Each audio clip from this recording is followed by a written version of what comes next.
আপুনি ইয়াত কিমান মাহ আগত আহিছে? 4 মাহ হৈছে। আপোনাৰ স্বামী ক'ত আছে? হা কি মৰি গৈছে? অলপ জোৰকে কওক। আৰু আপোনাৰ ঘৰ ক'ত আছে? অৰিজিনেলি ক'ৰ পৰা? নগাঁও।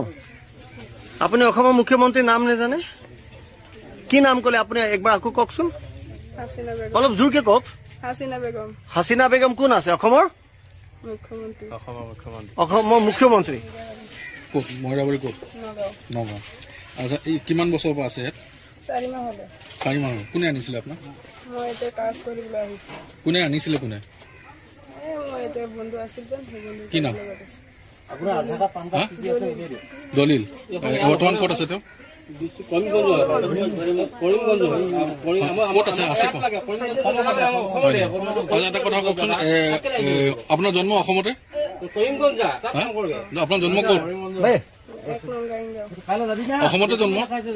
অসমৰ মুখ্যমন্ত্ৰীৰ নামটো জানে নেকি?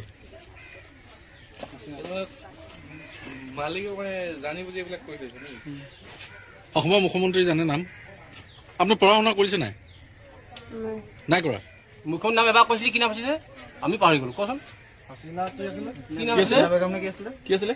কৈ দিয়ক। হে শুদ্ধ একদম এক শুদ্ধ। কি নাম আছিলে? হাছিনা বেগম। মুখ্যমন্ত্ৰী আমাৰ হাছিনা বেগম। মামাৰ কাৰণে ভাল নিউজ কৈছে আকৌ। মামাৰ কাৰণে ভাল নিউজ কৈছে।